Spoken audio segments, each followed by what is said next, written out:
हमारी जिंदगी के अंदर एक दिन ऐसा आता है जब हमें लगता है कि हमसे मतलब ऊपर कोई नहीं, आप राजा है दुनिया, मतलब अपनी जिंदगी, अपनी मौज, इससे अच्छी जिंदगी किसी की नहीं हो सकती।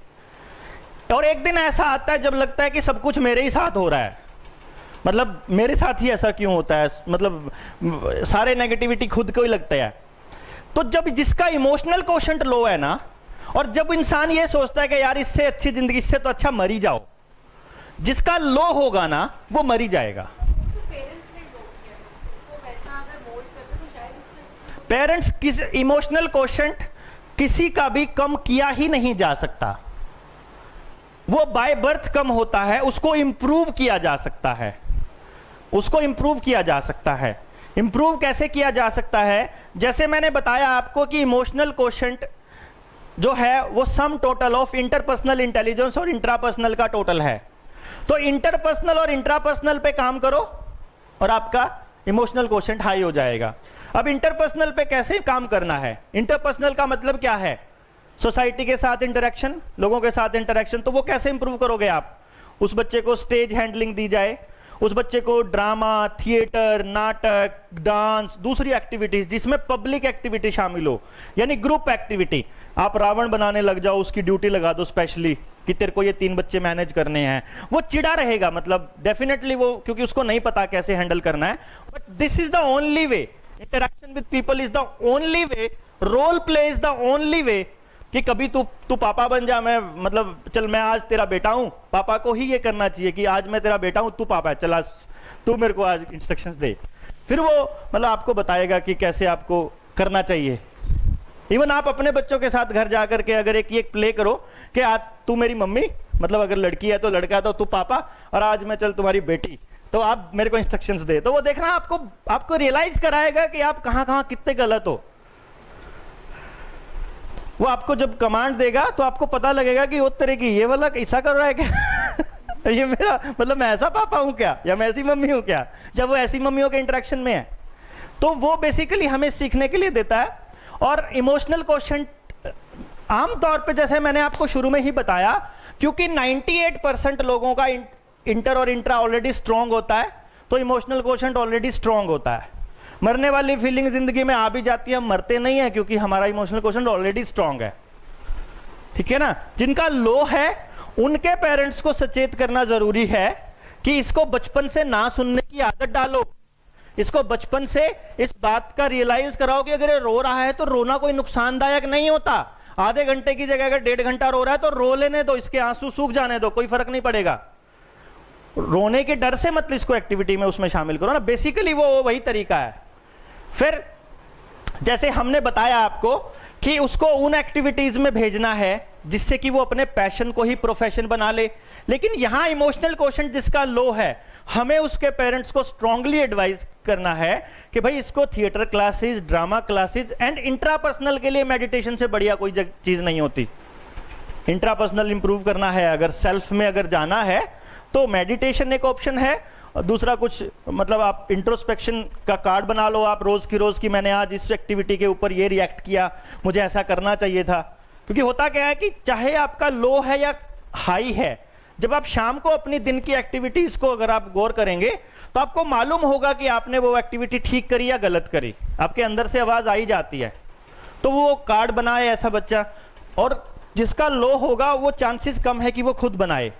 तो उसके पेरेंट्स को या उसके टीचर को इस चीज के ऊपर फोकस करना पड़ेगा कि हम उसके इमोशनल कोशेंट पे काम कर सकें। I hope I am clear. Important topic था ये, क्योंकि ये एक प्रॉब्लम है अपने देश के अंदर। हर साल करीब मेरे ख्याल 5 लाख के करीब बच्चा सुसाइड करता है अपने देश के अंदर, बहुत बच्चा सुसाइड करता है।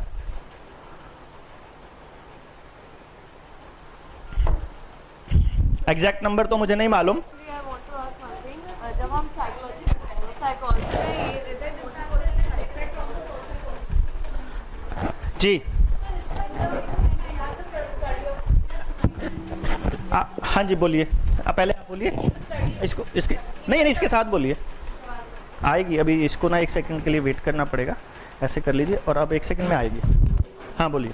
हाँ, in the psychology the social question is different from the emotional question. हाँ हाँ because I am studying right now in psychology. हाँ हाँ, In this case, you are taking social quotient in the emotional. Social quotient क्या होता है वो बताइए। Social quotient, how person interact with the others. ठीक है, किस तरीके से सिचुएशन में बिहेव करता है, ठीक है। इन द इमोशनल क्वेश्चन वो किस तरीके से पर्सनली वो लेता है उस चीज़ को।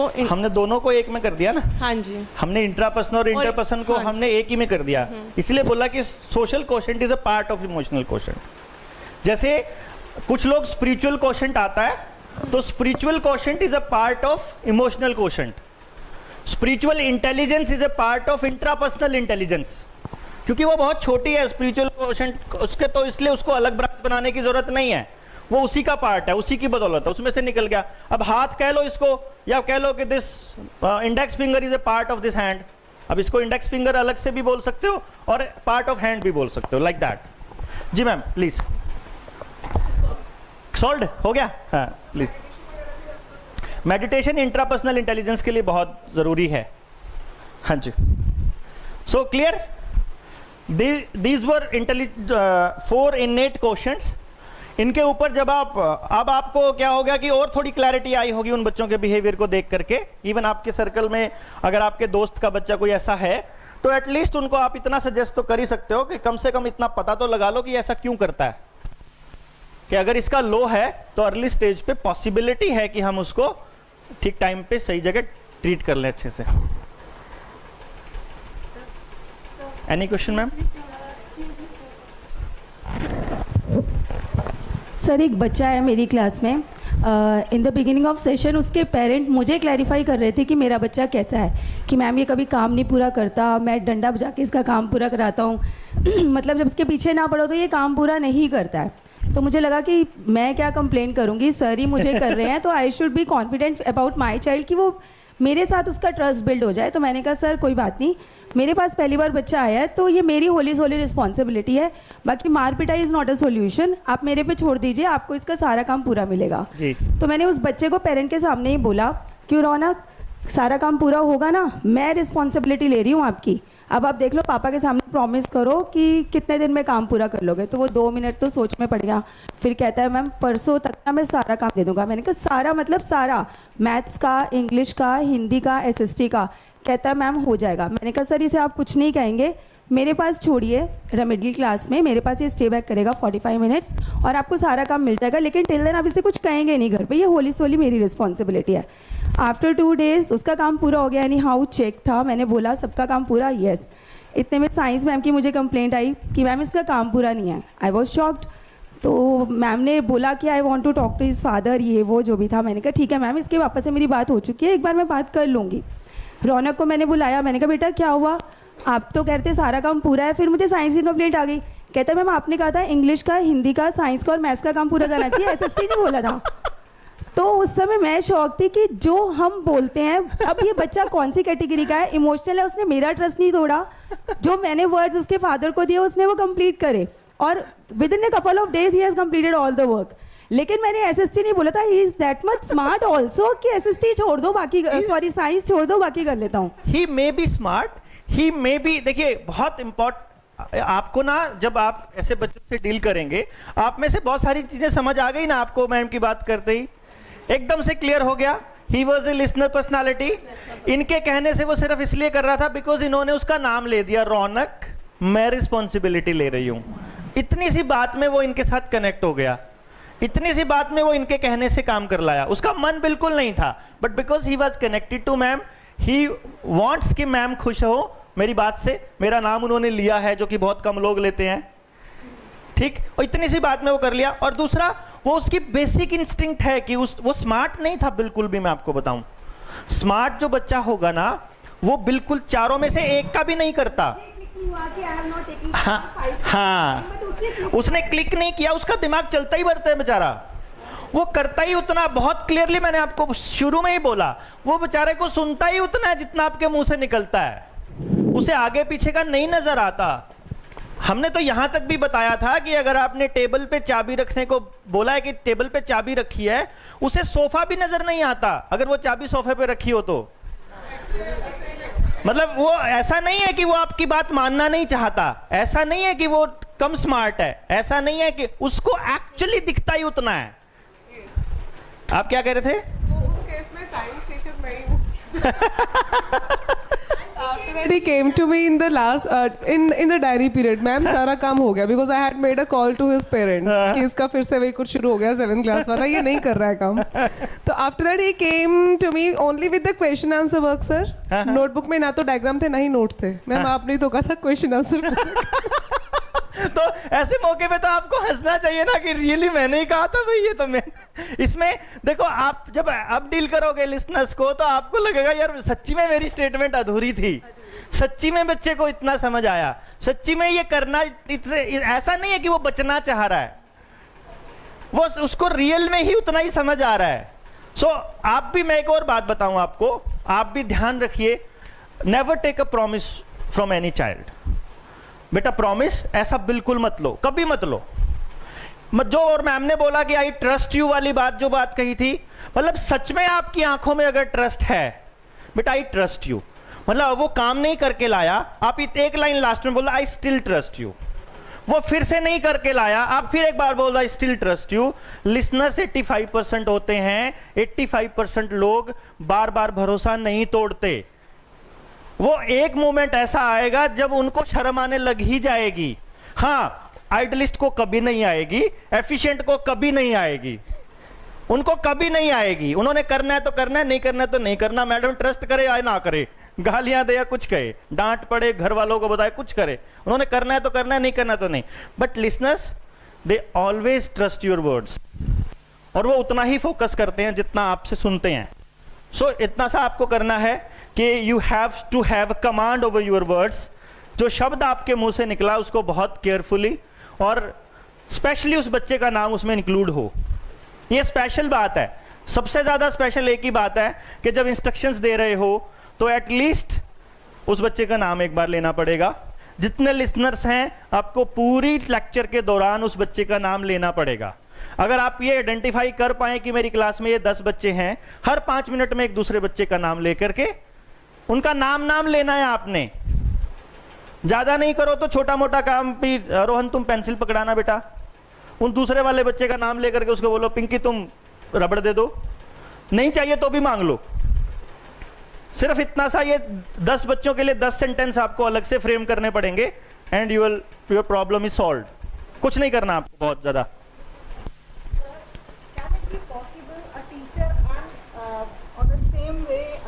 Please.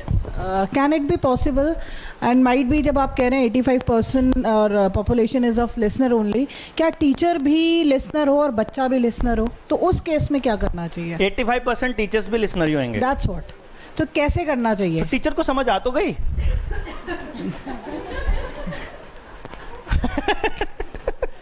फिर भी सर कई बारी, तो अब मैं सारे टीचर्स का नाम लूं? पहले टेस्ट करना पड़ेगा कौन से लिसनर्स हैं। सर बिल्कुल, कि कई बारी सिचुएशन ऐसी आती है even the student as well as the teachers are listener only. ये बहुत बार होगा, मैक्सिमम टाइम ऐसा होगा। और इसको क्योंकि आप बहुत सारी चीज़ें देख ही चुके हैं ऑलरेडी अपनी इस ट्रेनिंग के दौरान कि क्या क्या आपके पास कैरेक्टरिस्टिक्स हैं आपके बिहेवियर की जो आपको लिसनर बनाती हैं, तो मेरे ख्याल से आप में से जो मतलब मैं अभी बात कर रहा हूँ सिर्फ फीमेल टीचर्स की, जो अपने घर में पूरी रिस्पॉन्सिबल हैं, अपने बच्चे, अपने हस्बैंड, अपनी पूरी फैमिली के लिए, लेकिन अपने मायके जाते ही रानी बन जाती हैं, वो समझो लिसनर हैं।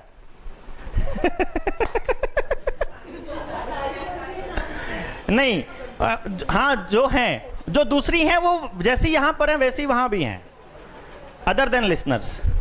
वो क्योंकि लिसनर की खासियत क्या है, वो बहुत एक्टिव, बहुत रिस्पॉन्सिबल, इन टाइम, रेगुलर और पंक्चुअल। सिर्फ उस केस में होगा जब वो रिस्पॉन्सिबिलिटी स्लैब के सबसे ऊपर होगा।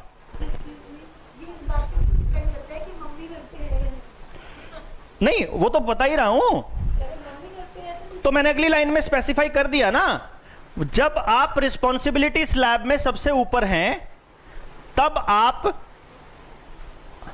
सबसे ज्यादा एक्टिव, रेगुलर, पंक्चुअल हैं। रिस्पॉन्सिबिलिटी स्लैब में एक स्टेप नीचे आते ही आपके सारे काम लास्ट मोमेंट पे होंगे। तो समझ लीजिए कि लिसनर्स वाली कैटेगरी में हम आ गए हैं। बाकी वाला बंदा, एफिशिएंट वाले ने तो काम पहले खत्म करना है, बाद में आराम करना है। इस वाले को पहले आराम करना है, बाद में काम करना है। ठीक है। जो आइडलिस्ट है वो कैलकुलेशन करेगा। वो आइडलिस्ट है या फिर एफिशिएंट है, वो हम ऑलरेडी बता चुके हैं। हाँ जी, सारी क्वालिटीज हैं। सारी क्वालिटीज कौन सी? लाइक बोलिए, पूरा बोलिए, कोई बात नहीं। दीजिए दीजिए। हाँ जी बोलिए। मूड होता है तो करते हैं। कौन? Depend on the mood. नहीं, मूड नहीं। अगर उनको मन करता है तो टाइम पे करते थे, अगर नहीं मन करता तो फिर पड़े रहने दो। फिर वो प्रायोरिटाइज भी तो करते हैं ना कि प्रायोरिटी किस चीज की है। आइडलिस्ट। मैंने उस बच्चे को अपने पास बैठा के रखा है वर्क करने के लिए। He just kept on making excuses for the 40 minutes. He didn't write even a single word in the notebook. हाँ हाँ, हो सकता है, पॉसिबिलिटीज आती तो है। ये कैसे, इस बच्चे से फिर कैसे डील करें? देखिए, आप एक लाइन में उस बच्चे को डिफाइन नहीं कर पा रहे हैं और ना ही कर पाएंगे। आपको उसका पिछला बैकग्राउंड भी दिखाना पड़ेगा, बताना पड़ेगा कब ये प्रॉब्लम शुरू हुई, ये प्रॉब्लम कहाँ तक पहुंची, आपके पास वो कब आया और आपकी स्टेटमेंट्स क्या क्या थी। ये सारी चीजें मिला के उस पूरे के पूरे उसको बनाएगा। और जैसे हम शुरू में ही डिस्कशन कर रहे थे, डॉक्टर इंदर भी साथ में डिस्कस कर रहे थे कि कोई भी आपकी बात को मान ले, उसके लिए one and only one way है, and that is connection. One and only one. आप भी उसी की बात मानते हो जिसके साथ कनेक्टेड हो। जिसके साथ कनेक्टेड हो उसके लिए तो खुद सारा दिन रात काम करने को तैयार हो। जिसके साथ नहीं कनेक्टेड हो उसके लिए चाय बनाने में भी तकलीफ होती है। बहुत सिंपल सी बात है। इसमें कोई इतना बड़ा खेल आपको सोचना ही नहीं है ना। एज अ पर्सन आप भी तो पर्सन ही हो, आप भी तो इंसान ही हो, तो आपका भी तो सोचने का तरीका है कुछ ना कुछ। तो आप उससे सिर्फ, आपको करना कुछ नहीं है, वो बच्चा कैसा ही भी है, लिसनर है, आइडलिस्ट है, एफिशिएंट है या फिर फ्लैशी है, या उसकी कोई सी भी इंटेलिजेंस लो या हाई है, मुझे नहीं लगता इससे कोई फर्क पड़ता है। ये सारी ट्रेनिंग, ये सारा इंटरेक्शन जो आपके साथ हुआ है, मैं समझता हूं इसका केवल एक मतलब मकसद है कि आपने उसको पहचान लिया, आपने ये जान लिया कि ये वाली चीज ये क्यों कर रहा है, आपको ये पता लग गया कि इसको ये बात समझ में आएगी कि नहीं आएगी, आएगी तो कैसे आएगी, और अगर आप उस जगह पर नहीं फिट होते, अगर आप उसको नहीं समझा सकते, उसके लिए आप वो सब नहीं कर सकते, आप कंपैटिबल नहीं हो उसको हेल्प करने की, तो सिंपली लीव इट देयर। आपको इमोशनली उसके लिए पागल होने की जरूरत नहीं है। आपका पता होना ही बहुत है। जब भी मौका लगे, जितना मौका लगे, जो राइट चॉइस है मदद करने की वो कीजिए। अदरवाइज हम क्या कर सकते हैं जब उसके पेरेंट्स उसको समझने के लिए तैयार नहीं है, जब स्कूल का स्टेक होल्डर समझने को तैयार नहीं है। भाई मान लीजिए आपकी हेड ऑफ द डिपार्टमेंट या आप हेड ऑफ द इंस्टीट्यूशन, मान लो आपकी मैनेजमेंट उसको उस तरह से हेल्प करने की पोजीशन में नहीं है, या पोजीशन या उसको नहीं करना, देन लीव इट देयर। जो आपकी ड्यूटी है वो करते रहिए। जो बेस्ट पॉसिबल ड्यूटी आपकी एज ए क्लास में एज ए टीचर है वो आप करिए।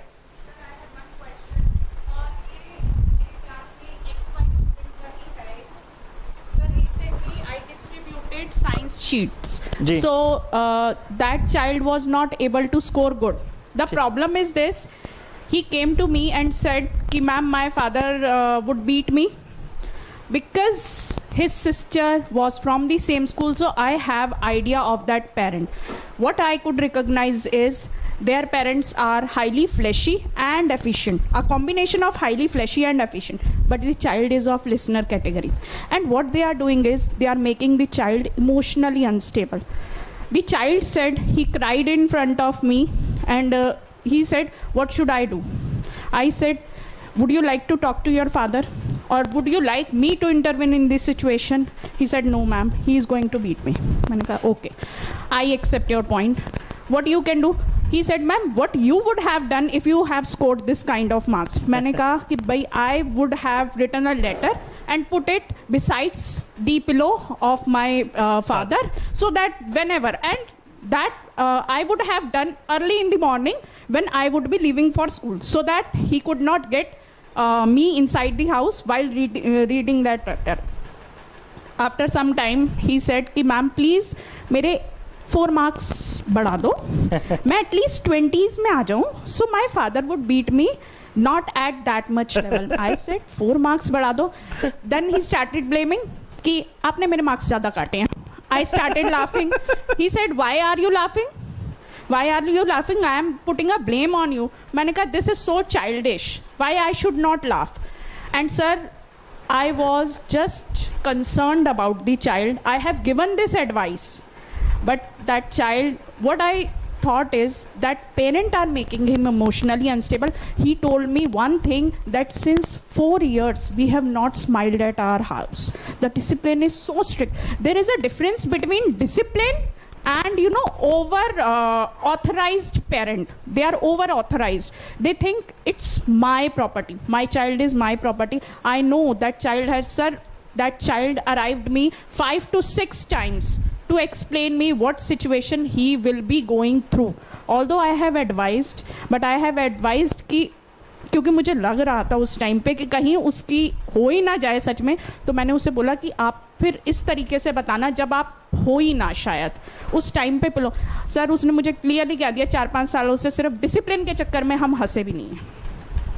And me and my sister are over controlled. मैं अब आपको एक चीज़ बताऊं कि आई डोंट नो, जैसे आपने जो ये बात बताई है, this is happening in more than 50% houses. क्योंकि ना आप देखिए रिसोर्सेज बहुत कम हो गए हैं. माँ बाप को इतना सा लगता है कि नौकरी के से ही इसकी ज़िंदगी बनेगी, और नौकरियों के चांसेस नंबरों के बेसिस पर हैं. तो every parent is concerned about marks only. उसे इससे ज़्यादा, उनको इससे ज़्यादा कुछ पता ही नहीं है कि ज़िंदगी और भी कुछ होती है. वो औलाद को पालते ही इसलिए है कि ये नौकरी नहीं लगा तो हमारा बुढ़ापा खराब हो जाएगा, फिर हमें कौन संभालेगा अगर यही काबिल, खुद के काबिल नहीं हुए तो वो इतना इनसिक्योर हैं. और इस वजह से ये जो डिसिप्लिन है. नेक्स्ट. हाँ जी sir, I have not taught his sister, but what he told me was shocking, and he was saying against his parent that he would start blaming you and school for the same. हाँ, मुझे मालूम है. ये इस पहले भी हो चुका है. जो जैसे मैं आपको बताऊं, मैंने आपको अभी थोड़ी देर पहले बोला था, एफिशिएंट पर्सनालिटी आपको सुसाइड करने के लिए भी मतलब उकसा देगा, इतना ज्यादा प्रोवोक करेगा कि वो सामने वाले का नुकसान कितना भी कर सकता है. अब जैसे उन्होंने बताया कि पापा जो हैं वो फ्लैशी की वजह से वो अपना टॉर दिखाना चाहते हैं, हमारे बच्चे के इतने नंबर आए, और एफिशिएंट की वजह से वो कंट्रोल करना चाहते हैं. जैसा कि मैम ने बताया, मतलब अगर ये 2 हैं तो दोनों एफिशिएंट होंगे तो भी चलेगा, बोथ. अब देखिए क्या होगा, मैं आपको बताऊं, क्योंकि मैक्सिमम पॉपुलेशन कैसे करती है काम. आपको थोड़ा सा एग्जाम्पल बताएंगे हम. आईएएस कोई बच्चा सेलेक्ट हुआ, कोई बच्चे ने पेपर क्रैक किया बहुत बड़ा, आईआईएम का कोई एग्जाम कर दिया, कैट में 100 परसेंटाइल आ गए, तो आप देखेंगे उनका इंटरव्यू लिखने का दौर होता है. ठीक है, ऐसा ही होता है. अब इंटरव्यू लिखने के दौर होते हैं. इंटरव्यू में क्या होता है कि जो एस्पिरेंट है, जिसने आईएएस क्रैक किया या किसी ने यूपीएससी क्रैक करके कोई बड़े लेवल पे पहुंचा, तो वो बंदा अपनी जिंदगी के संघर्ष बताएगा जो इंटरव्यू लेने आया उसको, कि मैं ऐसे मेहनत करता था, इतने इतने घंटे पढ़ता था, इतना इतना मैंने ऐसे काम किया, मैंने इतने बजे उठ जाता था, इतने बजे सोता था, और मैंने बहुत डिसिप्लिन लाइफ जी. अब जो माँ बाप है ना, जो 85% माँ बाप हैं, वो उनमें से 2-3 वर्ड चूज कर लेते हैं: डिसिप्लिन, पंक्चुअल, 16 घंटे, मेहनत, पढ़ाई. ये 5 वर्ड इनको लेके सारी उम्र अपने बच्चे पे उनका गठरे जो है उनकी बोरी लाद देते हैं. क्योंकि आपको जैसे मैंने बताया, उनको सिर्फ वही वर्ड चाहिए होते हैं ना, सिंपली उनको ये समझ आ गया, इतना समझ आ गया, उनको इससे आगे का कुछ नहीं पता। उनको वो उस जिंदगी को एज अ होल नहीं देख सकते, उनकी मजबूरी है ये। और आप बताइए, अगर आपको बड़े लेवल पे लोगों को समझाना होगा तो उनसे बात किए बिना उनको ये पूरी, आप बता दीजिए एज ए टीचर, आप यहां बैठे हो, आज 15 घंटे हो गए हमें बात करते हुए, तब जाकर के आपको समझ में आना लगा कि वो तरह की ये इसलिए करते हैं। अब समझ में आने लगा धीरे धीरे। सोचो उनको समझाने के लिए हमें कितना मगजमारी करनी पड़ेगी, जो समझने के लिए भी तैयार नहीं। पहला नंबर तो वो समझने के लिए तैयार नहीं, और दूसरा नंबर उनको आधा भी, इतना सा भी नहीं पता जिस टॉपिक पे, जिस साइकोलॉजी और जिस लेवल की साइंस पे हम बात कर रहे हैं, जिस लेवल पे बच्चे को समझने की हम बात कर रहे हैं, उनको उसकी एबीसी भी नहीं पता। तो यू कैन अज्यूम कि आपको मतलब आप सोच सकते हैं कि उन बच्चों के ऊपर कितना बड़ा बोझ है अननेसेसरी का। तो जो माँ बाप इस तरह के आते हैं, मैं आपकी बात अभी करता हूं, पहले ये कंप्लीट कर लूं, फिर मैं भूल जाता हूं, ट्रैक निकल जाता है। तो जो माँ बाप इस तरह के आपकी क्लास में हैं, जो प्रॉब्लमेटिक हो चुके हैं, पेरेंट्स नॉट किड्स, बिकॉज मैं आपको एक बात आज पूरे होशो हवास में कहना चाहूंगा, बच्चा अब आपको समझ आ गया, प्रॉब्लम नहीं है, प्रॉब्लम उसके माँ बाप हैं, प्रॉब्लम आपका स्कूल है, प्रॉब्लम उसका सिस्टम है, प्रॉब्लम उसकी सोसाइटी है कि वो उसको वो नहीं दे रहा जिसके लिए वो पैदा हो। बच्चा परमात्मा ने कंप्लीट 100% प्योर, ऑनेस्ट और 100% कैपेबल पैदा किया है। हम उसको अपाहिज बनाते हैं बेसिकली, अपने सिस्टम में ढालने की बजाय डालने के लिए, अपने जैसा बनाने के लिए। हो सकता है वो हमसे ज्यादा इंटेलिजेंट हो और हम उसको हम अपने जैसा बना रहे हो, duffer. There is a possibility माँ बाप यही कर रहे हो। तो मैं आपको कल का एक किस्सा बताता हूं, कल ही की बात है, परसों की बात है। मैं एक स्कूल के चेयरमैन के साथ बैठा हुआ, और मैं अपने गांव के पास मैंने कुछ गांवों पे मैं काम कर रहा हूं। उसी सिलसिले में प्रैक्टिकली मैं एक ऐसा एजुकेशन सिस्टम तैयार कर रहा हूं जिसमें 100% एम्प्लॉयमेंट पॉसिबल हो, ताकि लोगों को दिखे तो प्रैक्टिकली नजर आए कि हाँ ऐसा पॉसिबल है। जैसे अभी आप कहेंगे तो आपको ये लगेगा यार ऐसा पॉसिबल नहीं है जो आइडियलिस्टिक बातें सर कर रहे हैं, क्योंकि आपके हाथ में कंट्रोल नहीं है। मैं फ्री हूं, फ्री ऑफ कंट्रोल हूं, तो मैं कहीं भी जाके गांव में उस पर काम कर सकता हूं। शहर में पॉसिबिलिटीज ज्यादा हैं उस चीज को इंप्लीमेंट करने की, लेकिन जो चैलेंजेस गांव में हमने फेस करके उनको सॉल्व कर दिया, शहर में तो बड़े आराम से इंप्लीमेंट हो जाएंगे, शहर की दिक्कत नहीं है। तो मैं वहां बैठा चेयरमैन साहब के साथ, मेरे ही गांव के मेरे चाचा लगते हैं, वो वहीं पे बैठे हुए थे। और जो चेयरमैन थे उन्होंने, वो IIT दिल्ली में मेरा एक सेमिनार था, वो उस सेमिनार में मेरे साथ थे। मैं वहाँ मतलब एज ए स्पीकर था, गेस्ट स्पीकर, और वो वहाँ अटेंड करने के लिए आए हुए थे। तो उनको मालूम था कि मैं इसी चीज़ के ऊपर काम करता हूँ, बच्चों के ऊपर। तो चेयरमैन साहब कहने लगे, डॉक्टर साहब एक बार इस बच्चे का देखो आप क्या सीन है। तो उसके फादर ने एक लाइन बोली अपने बच्चे के बारे में। अभी आएगा नेक्स्ट वो स्टेप जो अभी आएगा, अभी 4 पार्ट रहते हैं आपको बताने, उसमें से एक पार्ट था। मैंने ऐसे बोला ऐसे करता है वो, बोला हाँ हाँ, ऐसे भी करता है वो, हाँ हाँ, ऐसे भी करता है वो, हाँ हाँ, ऐसे भी, हाँ। मैं कहा he is not meant for studies, पढ़ने के लिए पैदा ही नहीं हुआ वो। लेकिन नंबर तो ठीक आते हैं, नंबर तो जितने मर्जी ले लो, नंबर तो है ही नहीं, नंबर तो किसी को ले लो। अब आजकल मैं 78% में डिस्ट्रिक्ट करनाल टॉप किया था, आज का 99% भी नहीं होता टॉपर, बराबर आ रहे होते हैं दुनिया जहान के। नंबर क्या है? इसका ये मतलब थोड़ी है वो ज्यादा स्मार्ट पैदा हो गया है, इसका ये मतलब थोड़ी है वो ज्यादा इंटेलिजेंट पैदा हो गया है। That's not true. मार्क्स जो है वो क्राइटेरिया नहीं है, लेकिन मैं अब आपको बता दूं उसको क्या क्या पसंद है। बोला हाँ हाँ हाँ, और उसका पापा एकदम खिलौटाई। आपको कैसे मालूम है? मेरे को सब मालूम है उस बच्चे का। मुझे ये भी मालूम है तुम उस बच्चे को कचरा कर दोगे, मुझे ये भी मालूम है ये स्कूल उसको मार देगा। And he was so like, मैंने उसको सिर्फ 5-10 बातें बताई और इतने में ही वो क्या करना चाहिए हमें बताओ please. And he was ready to listen. Otherwise मेरे को चेयरमैन साहब ने क्या बताया, एक बार जींद, एक बार दिल्ली, एक बार सोनीपत, 3 काउंसलर्स के पास मैं भेज चुका हूं इन पेरेंट्स को, कोई इसको जस्टिफाई नहीं कर पाया। एंड नाउ ही सेज कि बताइए डॉक्टर साहब क्या करें हम। And now he is ready to listen. तो उसको मैंने आज शाम का टाइम दिया कि मैं रात को गांव आऊंगा आते हुए दिल्ली से, एंड विल मीट, हम देखते हैं उसके बारे में बात करते हैं। बात क्या है, पेरेंट एक्चुअली चाहते हैं अपने बच्चों की मदद करना, हम लोग उनको उस लेवल पे कन्विंस नहीं कर पा रहे हैं, क्योंकि हमें ही नहीं मालूम एक्चुअली। अगर आप अपने ही बच्चों के बारे में पूछने लग जाओ, आप अपने ही बच्चों के बारे में पता करने लग जाओ, तो यू विल फाइंड कि आप ही अंधेरे में हो खुद के ही बच्चों के बारे में, जो अपने जिनको पैदा किया है। तब आप दूसरों को सजेशंस कैसे दोगे? सिर्फ उस बेसिस पर कि स्कोप किस चीज का है, इसके कितने मार्क्स हैं, ये कहां स्टैंड करता है, लाइक दैट। सो इसलिए उन पेरेंट्स के लिए आपके ऊपर ट्रस्ट होना पहला तो ये बहुत ज़रूरी है कि वो कम से कम इतना भरोसा कर सकें कि वो आपकी कही हुई बात को 100% मान सकें। आपका कॉन्फिडेंस इसमें बहुत मायने रखेगा। Sir, they have tagged the school. Sorry to say, they have tagged the school. And second point, sir, what I knew, because I would be interacting with the parents for the very first time with my clear mind कि मैं उनके बारे में कुछ जानती नहीं हूँ। एक पहली इंटरेक्शन तो मेरे को ऐसी ही लेनी पड़ेगी। बट सर, वो बच्चों की बातों से मुझे वहाँ बहुत क्लैरिटी हो गया कि अगर मैंने क्वालिटीज़ भी बताई ना सर, बच्चा अपने पेरेंट्स को जानता है।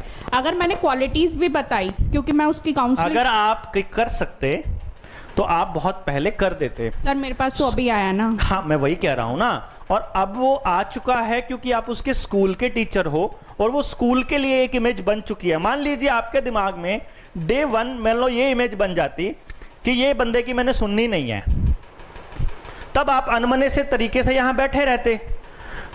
एक पॉइंट आता है जब बात करते करते किसी मोमेंट आपको समझ आया कि यार ये वाली बात तो ठीक है इस बंदे की, ये वाली बात पे मैं सहमत नहीं हूं, इस वाली बात पे मैं ठीक है, तो आप उसमें से पॉइंट आउट कर सकते हो ना कि कौन सी माननी है, कौन सी नहीं माननी। स्कूल को टैग कर दिया। अब आपको करना क्या है? कुछ नहीं करना। जो सबसे ज्यादा प्रॉब्लमेटिक बच्चे हैं आपकी क्लास में, या मैं इसको थोड़ा रीफ्रेम करूं अपनी स्टेटमेंट को, सबसे ज्यादा प्रॉब्लमेटिक पेरेंट्स हैं, उनको स्पेशली आप एक इनविटेशन देके हम इसी हॉल में बुला सकते हैं। सिर्फ उनको सबसे पहले हम उनको ले लेते हैं। जरूरी नहीं है ना कि हम बड़े लेवल पे जाएं।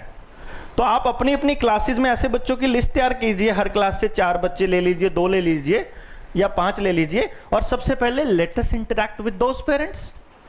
उस इंटरैक्शन को आप मत रहिए, मैं रहता हूं, और सब आप टीचर्स चले जाइए। इसकी वीडियोग्राफी होगी ही, आप उस वीडियोग्राफी को आप देख लेना फिर बाद में। Indirectly what that child told me कि ma'am, because he was frankly with me, so he told me कि मैम अगर आप क्वालिटीज भी बताओगे ना तो ये भी हो सकता है कि पापा बीच में इंटरप्ट करके आपको ये कहे ब्लैंक पेपर पे साइन करके दो कि मेरे बेटे की कल जॉब लगेगी।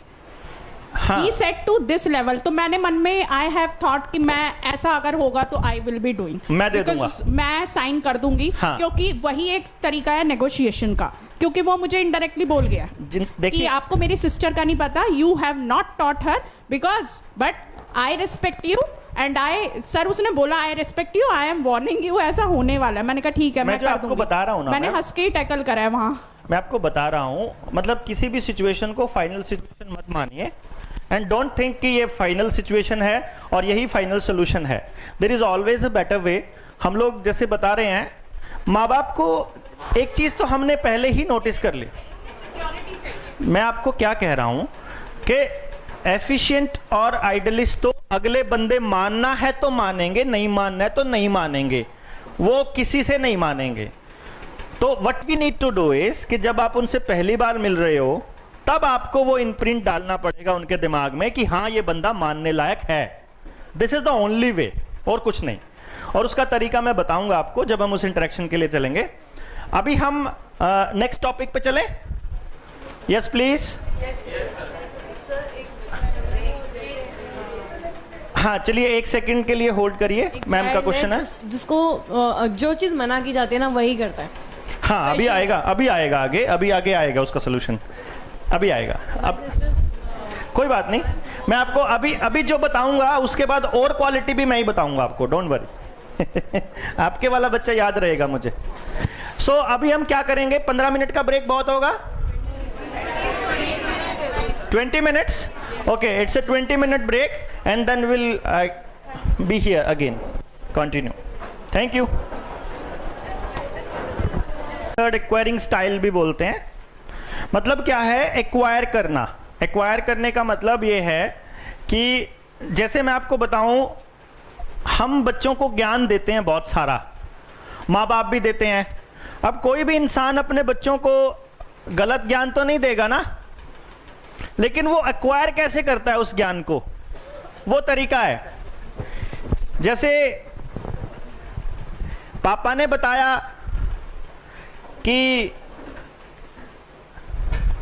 बेटा झूठ नहीं बोलना चाहिए, फॉर एग्जाम्पल गाड़ी फास्ट नहीं चलानी चाहिए, लाइक ऐसा ही जो आइडियलिस्टिक जो बातें हैं वो बताई।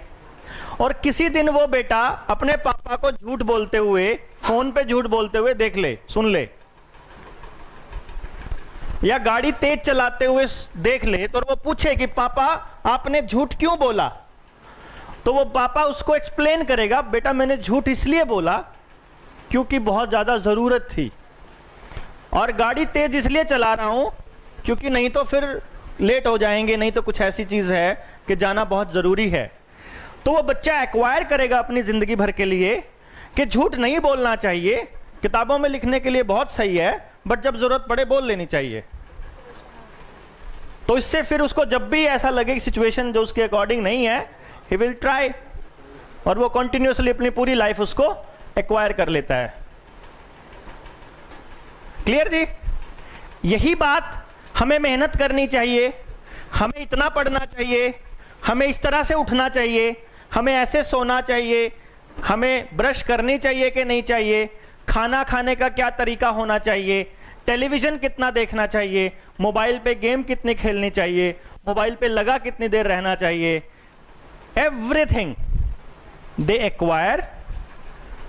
उनको कुछ नहीं पता, वो देखते हैं, वो सुनते हैं, और फिर वो जैसे होते हैं उस हिसाब से वो एक्वायर करते हैं, और वो एक्वायरिंग परमानेंट हो जाती है। जैसे मैंने आपको बताया, लिसनर्स जो हैं वो ऐसे लोग होते हैं जिनको मैं क्लियरली ये बात बोल सकता हूं कि वो अपने दिमाग से, अपनी अकल से बहुत ही कम डिसीजन लेते हैं। वो ये सोचकर डिसीजन लेते हैं कि पड़ोसी क्या कर रहा है। आपने चुनाव के अंदर 95% लिसनर्स को ये कहकर वोट डालते हुए देखा होगा कि ज्यादा लोग उधर जा रहे हैं, क्यों वोट खराब करना। वो इसलिए नहीं दे रहे उसको वोट कि उसे अपना मत मानते हैं, वो इसलिए सोचते हैं कि ये वाला काम करना है, वो इसलिए दे रहे हैं क्योंकि ज्यादा लोग उधर हैं। इसका मतलब क्या हुआ कि ज्यादा लोग जिधर होंगे वो गलत हो सकता है, नहीं तो कोई अरस्तु को फांसी थोड़ी चढ़ा देता, नहीं तो कोई यीशु को फांसी थोड़ी चढ़ा पाता, नहीं तो भगत सिंह को थोड़ी अंग्रेज फांसी चढ़ा पाते, अगर ज्यादा लोग डरपोक नहीं होते तो। बाद में समझ में आता ना लोगों को, उस वक्त के उस दौर के लोग, क्योंकि वो आगे का नहीं सोच सकते, क्योंकि वो उतना ही सुनते हैं ना जितना देख रहे हैं। अब आप लोगों में से जो लिसनर्स हैं वो सारा दिन टेलीविजन पे अगर एक ही इंसान को देखते रहेंगे तो उनके दिमाग पे तो वो छा जाएगा, उनको तो सब्जी लाते हुए भी वही नजर आएगा, मोटरसाइकिल पे चलते हुए भी वही नजर आएगा। वो उससे आगे सोच ही नहीं सकते, वो ना ये सोच सकते वो क्या पॉलिसीज बना रहा है, वो ना ये सोच सकते किस तरह के लोग उसके साथ हैं, वो ना ये सोच सकते उसकी भाषा क्या है, ना वो ये सोच सकते कि वो देश के लिए कैसा है, वो कुछ नहीं सोच सकते। वो सिर्फ एक बात सोचते हैं कि ज्यादा लोग इधर हैं, सारा टेलीविजन उनको दिखाता है, सारा व्हाट्सएप उनको दिखा रहा है, सारा फेसबुक उनको दिखा रहा है। So what we need to do is कि लोगों को, अब ये क्या तरीका होता है, लिसनर्स को अपनी बात समझाने का क्या तरीका होता है? सिर्फ एक ही तरीका होता है, एक ही बात को 10 बार, सारी झूठ भी हो बोल दो, लिसनर्स को लगने लग जाएगा कहीं मैं गलत ना हूं, ये सही हो। You need to keep on repeating, and that's why you need to keep on striking the mind of the people, so that कि वो उस तरफ सोचने लग जाएं।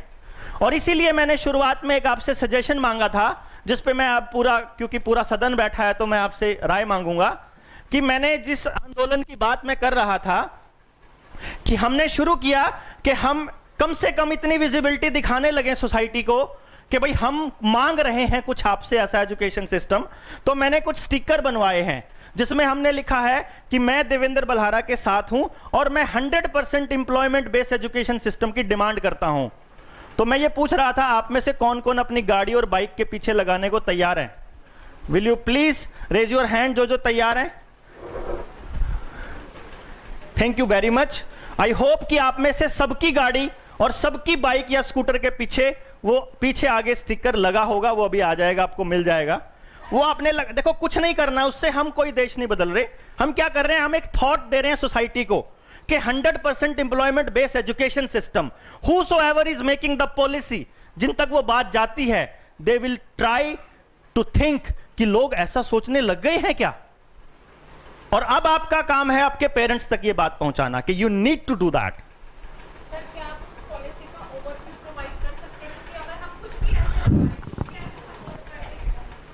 देखिए मैं बताता हूं, सबसे पहली बात, ये काम हमारा नहीं है, उनका है जिनको पॉलिसी बनाने के लिए बिठाया है। पहला पॉइंट, वो अपने अपने फील्ड के एक्सपर्ट्स को बुला लेंगे, ढूंढ लेंगे। दूसरी बात, जो मैं पूरी दुनिया में घूम रहा हूं, पूरे भारत में घूम रहा हूं पिछले 10 सालों से, घूम घूम के आपके जैसे टीचर्स के साथ मेरा इंटरेक्शन लगातार बहुत ज्यादा हो रहा है। उन लोगों में से, जैसे अब आप में यहां 100 लोग बैठे हुए हैं, आप में से जिसको मेरे वाला दर्द होगा, और वो इतना ज्यादा दर्द होगा, उन लोगों को महीने भर के बाद, 2 महीने भर के बाद हम लोग एक मीटिंग करेंगे जिसमें पूरा दिन सुबह से लेकर शाम तक आपके सजेशंस, आपकी रिकमेंडेशंस मांगी जाएंगी। दिन पूरे भारत से जितने टीचर्स हैं, गवर्नमेंट डिपार्टमेंट के, professors, primary teachers, high school teachers, सबसे, और वो सारे जितने भी सजेशंस हैं उन सबको कंसोलिडेट किया जाएगा। गांव वाले टीचर्स भी, शहर वाले टीचर्स भी, मेट्रो सिटीज के भी, ताकि वो अपनी अपनी जगह के ओवरव्यूज दे सकें, और फिर एक पॉलिसी हम भी तैयार करेंगे और वो भी करेंगे। इट्स नॉट लाइक दैट कि मैं नहीं बना सकता ना उस पॉलिसी को। जो जहां आप खड़े हैं वहां की पॉलिसी आप बनाएंगे, जो गांव में बैठा है वहां की पॉलिसी गांव वाला बनाएगा, एंड देन हम उसके हिसाब से फिर एक इस तरह की पॉलिसी बना सकते हैं। It's not the difficult task, but we need to come forward कि हम देखते हैं, पहले शुरुआत तो करें ना थॉट की, क्योंकि आज जब हम थॉट की शुरुआत करेंगे तो उस थॉट को मैच्योर होने में कितना टाइम लगेगा। बिकॉज जब मैं अपने नाम के साथ उसको मूव कराऊंगा तो मेरे ऊपर एक सोशल रिस्पॉन्सिबिलिटी आ जाएगी कि you started that and you can't backfire. मैं अपना स्टेप पीछे नहीं ले सकता, आपको, हमें आगे ही चलना है, सिंपली बात यही है। तो आपका इतना सही काम है। दूसरी बात, अब हम बात करते हैं यहां वाले पॉइंट की, एक्वायरिंग सेंसिटिविटी की, कि ये काम होना चाहिए या ये चीज मुझे माननी चाहिए, मुझे पढ़ना चाहिए कि नहीं पढ़ना चाहिए, या एनीथिंग लाइक दैट। वो दिमाग में बच्चे के कैसे चढ़ेगी, वो कैसे उसको एक्वायर करेगा, इसके 4 तरीके हैं कि वो कैसे चढ़ता है। और ये आपके बच्चे को, अगर आपको ये मालूम है कि वो चीजों को एक्वायर कैसे करेगा, तो उसके हिसाब से आप उसको मोटिवेट कर सकते हैं। एक्वायरिंग का मतलब एक तरह से किसी काम को करने के लिए उसके दिमाग और दिल में आई हुई मोटिवेशन से भी है कि उस काम को करने के लिए मोटिवेटेड होगा कि नहीं होगा, लाइक दैट। तो अब सबसे पहला जो मैंने इसका नाम दिया है, उसको नाम दिया है सेल्फ कॉग्निटिव। सेल्फ कॉग्निटिव से आप क्या समझते हैं?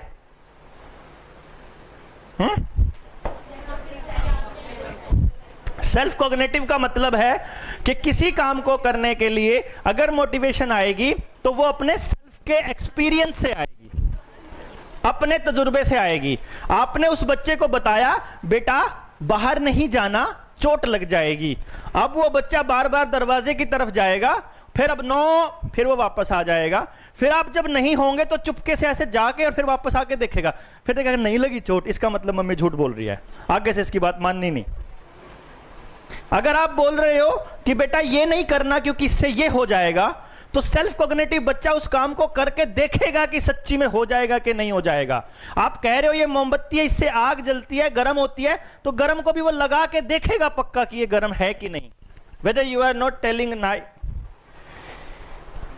तो इसका मतलब क्या हुआ कि जो सेल्फ कॉग्निटिव बच्चा है वो आपकी किसी बात पर कभी भी यकीन नहीं करेगा जब तक कि वो उसको खुद एक्सपीरियंस नहीं कर लेगा। बिल्कुल क्लियर है। तो अगर ये मालूम पड़ जाए आपको कि ये सेल्फ कॉग्निटिव है, या माँ बाप को पता चल जाए कि ये सेल्फ कॉग्निटिव बच्चा है, तो मेरे ख्याल से उसको लेक्चर देना उसी दिन बंद हो जाएगा। लेक्चर देना बंद। इस बच्चे को जितना लेक्चर दिया जाएगा, जितना समझाया जाएगा, सब कुछ वेस्टेज में जाएगा। इसका मतलब सिर्फ रिलेशनशिप ही खराब होगा और कुछ नहीं इसको लेक्चर देने से। क्लियर? जो भी चीज इसको सिखाना चाहते हो वो इसको तजुर्बा देना पड़ेगा। मैं आपको एक एग्जांपल देता हूं। आज से 10 साल पहले के करीब मैं पानीपत के एक स्कूल में सेमिनार कर रहा था पेरेंट्स का। तो वहां पे एक पेरेंट्स ने मेरे पास आए और मुझे कहने लगे कि सर हमें ना, हम दुखी हो गए अपने वाले बच्चे से। मैं कहा क्या हो गया? कहते एक तो जिद करके मोटरसाइकिल ले ली 9वीं क्लास में, 9th में, पूरा 18 का नहीं हुआ है। उस वक्त तक तो ये एक्टिवा स्कूटर 16 साल, अब तो 16 साल में हो जाता है ना गियरलेस स्कूटर का लाइसेंस, तो उसकी तो और भी कम उम्र थी, उस वक्त तो थी भी नहीं है स्कूटर्स वगैरह। तो मुझे कहने लगे कि सर एक तो स्प्लेंडर के पीछे से वो हटा लिया कैरियर, वो पीछे से वो बिल्कुल प्लेन कर ली, पीछे लिखवा लिया जिद्दी गुज्जर, और आगे भी लिखवा लिया जिद्दी गुज्जर। डोंट गो गुज्जर, अगर सुन रहे हो तो ये मत सोचो कि हम लिखवा लिया था उसने, वो was the child of Gujjars, तो क्या दिक्कत है, उन्हें जिद्दी गुज्जर लिखवा लिया। ऊपर से जो उस एरिया के पानीपत का एक जो बड़ा बदमाश है, उन बदमाशों के साथ दोस्ती यारी हो गई। अब 9th का मरियल सा सुक्कड़ सा लड़का गली में निकलता है, जिसके जी चाहता है ऐसे करके गुद्दी पीछे थप्पड़ मारता है और फालतू बकवास करता है, तेरे को पता नहीं है मेरा दोस्त कौन है, तेरी लेल बना दूंगा। तो गली मोहल्ले के बच्चों के ऊपर दादागिरी लग गया करने। कभी कभी तो उनके साथ खुली जीप में गांव गली में चक्कर भी मार गया अगला बंदा, ये दिखाने के लिए कि मेरे दोस्त हैं। मतलब ही वॉज लाइक दैट कि अपन किंग है, अपने को कोई टोकेगा नहीं, पढ़ने का नाम ले दिया तो अपन बर्बाद कर देंगे सब कुछ, लाइक इस तरह से। हमने टेस्ट किया। अब टेस्ट में रिजल्ट क्या निकला मैं आपको बताऊं, क्योंकि जिस चीज के साथ रिजेंबल कर रही है वही चीजें हैं। दोनों पर्सनालिटी एफिशिएंट, 100% सेल्फ कोग्निटिव। अब ये डिवाइड हो सकता है ना किसी बच्चे का, कितने परसेंट कौन सी चीज है, तो सेल्फ कोग्निटिव 100%। अच्छा जी, अब भाई ये दो ही चीजें बहुत हैं इस चीज के लिए। तो मैंने कहा अब हम लेट हो चुके हैं मैडम, अब इसको ये मान चुका है कि इस तरह की जिंदगी जीने में अपना टौर है। क्योंकि एफिशिएंट का क्या है, एफिशिएंट अपनी चलाने के लिए काम कर रहा है, गुंडागर्दी वाले लोगों के साथ साथ चल के उसकी चलने शुरू हो गई। पहले तो उसको बच्चा समझ के कोई भी पीट देता था, अब अगले को कोई नहीं पीट पा रहा। एंड ही इज लाइक, उसने अज्यूम कर लिया कि this is the best life, क्योंकि अपना यहां खूब चल रहा है।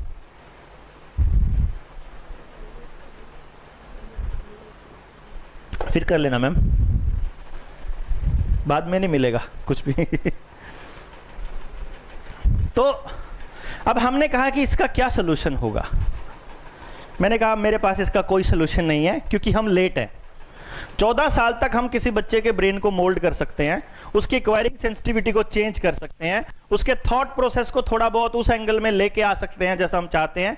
14 के बाद उसकी जो थॉट है वो रिजिडिटी आने लग जाती है उनके अंदर, थॉट्स के अंदर, और वो मान लेता है कि मेरे माँ बाप ऐसे हैं, मेरे घर वाले ऐसे हैं, मेरा स्कूल ऐसा है, मेरे टीचर्स ये हैं, मुझे इनके साथ ऐसे बात करना है, इनके साथ ऐसे बात करना है। और उसके बाद वो ये बात मानना, मतलब नई बात को एक्वायर करना बहुत मुश्किल हो जाता है। आप देखेंगे 9th-10th के बच्चे के, मतलब नई चीज एक्वायर नहीं करता वो, जो उसने एक पाथ चूज कर लिया उसके बाद वो बड़ा मुश्किल हो जाता है। कुछ तो सोल्यूशन होगा जी, कुछ तो होगा ऐसा। मैं कहा है तो, पर आई डोंट थिंक कि बच्चा है वो, और मुझे नहीं पता वो प्रैक्टिकली कितना पॉसिबल है। सोल्यूशन है, but if you can do that, बहुत सारी सिचुएशंस मैनिपुलेट करनी पड़ेंगी। अब क्योंकि ये वाली वीडियो अगर बाय चांस यूट्यूब पे डलती है और वो वाला देख लेगा बच्चा, तो समझ जाएगा ये मेरे लिए था। बट एनी हाउ, वो बच्चा, मैंने कहा सोल्यूशन है पॉसिबली, लेकिन प्रैक्टिकली पॉसिबिलिटी देखनी होगी आपको। बोला कैसे? मैंने कहा इन बच्चों के साथ रहने से जो आपको लगता है कि जो लाइफ की एंडिंग है कहां होने वाली है। अब ऑब्वियस है क्रिमिनल्स के साथ अगर बच्चा 24 घंटे है तो उसका एंड कहां होगा? जेल में। अगर आप उसको ये एहसास और ये एक्सपीरियंस अब दे दोगे तो he can be stopped, otherwise नहीं। ये सिचुएशंस मैनिपुलेट अगर आप कर सकते हो तो ठीक है। व्हाट दे डिड, मतलब जो हमारी प्लानिंग बनी फिर पापा के